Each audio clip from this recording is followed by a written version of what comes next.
Here we go again, I guess. So make sure you guys smash the crap out of that subscribe button so you guys don't miss out more on us. We are entering into set 2 of Overframe Madness in the OCG, and shout out to Ruxin for pulling the Stardust, by the way. I mean, that was really cool. Now we gotta follow it up with something for the rivals now, but I wanted to talk about touchdown here for rivals and how, you know, this is going to kind of shake up the meta. I do think straight out of the set here, I mean, I think rockets are going to be probably the biggest threat out of the meta, because that deck as a whole just feels... You've gotten so many extenders with this deck. Like, it's actually just kind of a crazy concept to think about. Like, good job to Konami for fundamentally actually just kind of taking the rocket deck and just trying to turn this thing into an incredible monster, because you have managed to do it.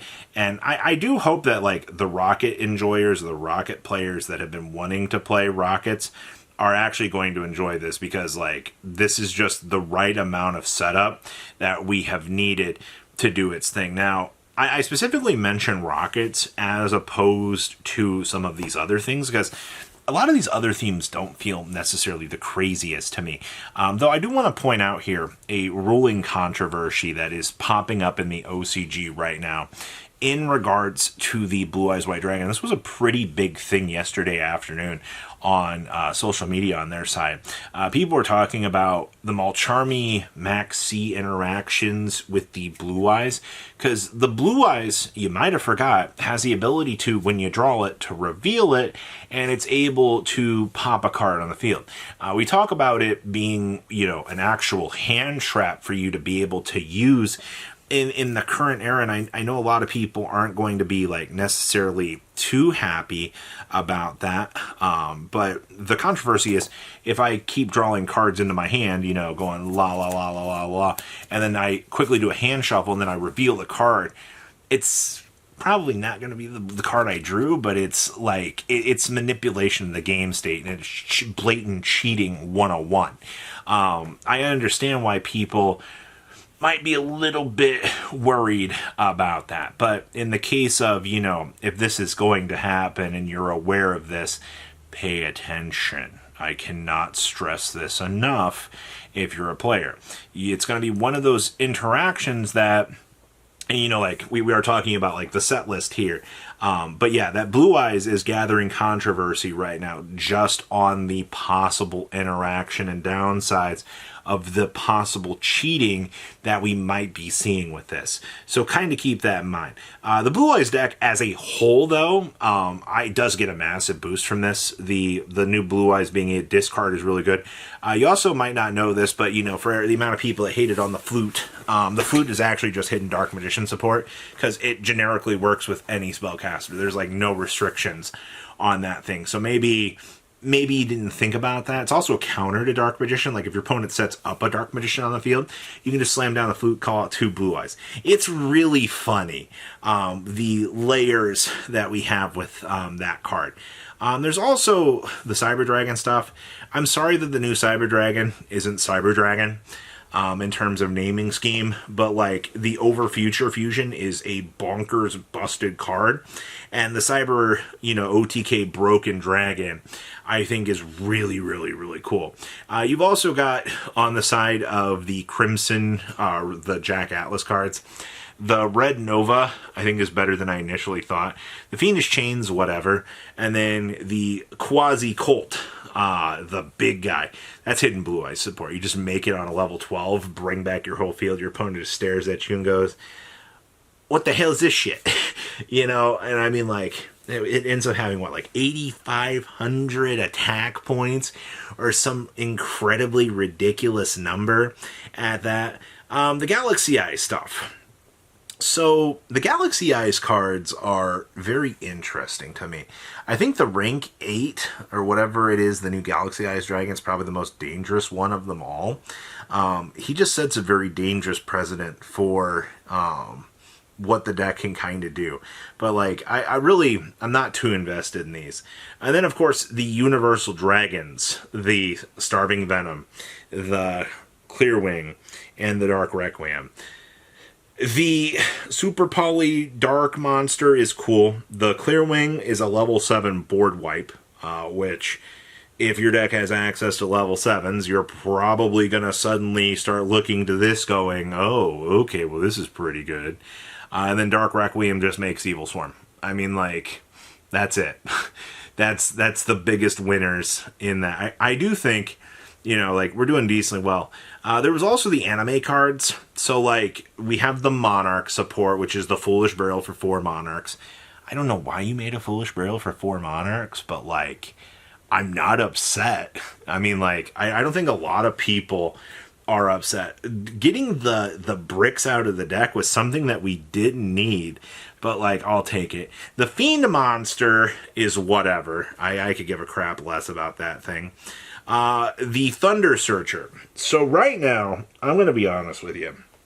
I think the Thunder Searcher is either low-key going to be the most explosive card straight out of this pack, or it's going to be the craziest sleeper in this set. We do know, kind of going forward here, that Konami's got a little bit of an itch for Thunder design. All right, this was like the Fire Searcher, you know. Konami's done the thing again where they're like, hey guys, come pick up the Thunder stuff. And the fact that, you know, we're in the Overframe collection here and they made a Thunder Searcher is a little bit telling. If you are not expecting this card to be probably... I would pick this up early in the OCG if I was you guys. Like, if you are not looking at this card with the intent of getting it very early on, you're going to shit your pants when this card suddenly has meta application with Blitzclick and Haman. Like, this is a ticking time bomb for value, like, for sure. The Dark Fiend tuners, I don't have a comment on these. We need more of them, and I'm not sure where we're going to get them. I like the design for them being reverse or Sartic monsters that work generically. I think that's really fucking cool. About time. But, like, I'm not too crazy about this. We also had the 2 Fiend monsters, which I'm not too particularly, like, too crazy on either of these. I assume, you know, having the Infernity monster might spark some creativity. But there's also the giant Chaos monster problem in this set. I love the Chaos monster. I think it's an incredibly broken card, but I don't think players are going to play this right away. I mean, there is a concept in a world where, you know, maybe we do explore this a little bit more, and we do see some future developments with this. It is, you know, highly possible, as you hear the racing outside. We've also got the rank up spell for Utopia, which was okay. And then we have Hydra Drive Dragon. Shout out to the Hydra Drive. Even though, you know, it just gets bonked by the Sacred Beast, I think it's an incredibly cool card. I am actually extremely happy to know that we are going to be able to get this and to do its thing. And then the alt arts in this set. Believe it or not, the Lightning Strike Kaiju, I think, is the best alt art in the set. I've seen so many people genuinely excited to pick that thing up. Like, the little Chibi Typhoon and the little Chibi Orchest are nice. Like, the Ultimate Slayer is peak. But, like, the derpy little Kaiju, like, I've seen more talk about that one little card than the rest of the alt arts in the set. Like, it's kind of crazy. As for the reprints in this set for the OCG, there are good reprints in here. This fundamentally is a good sound structural set.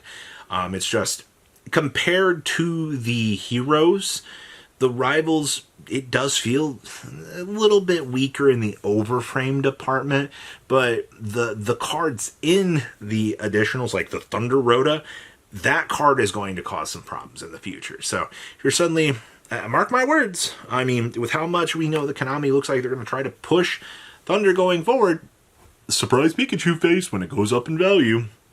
I think that's honestly the truth of what we're looking at here. So, what do you guys think about the Overframe the Rivals? We're done with these sets for now. I assume Konami's going to bring back up this concept at a later date, but we will have to wait and see. The world is still our oyster to explore. You guys have a good rest of your day, all right? Patrons! Thank you.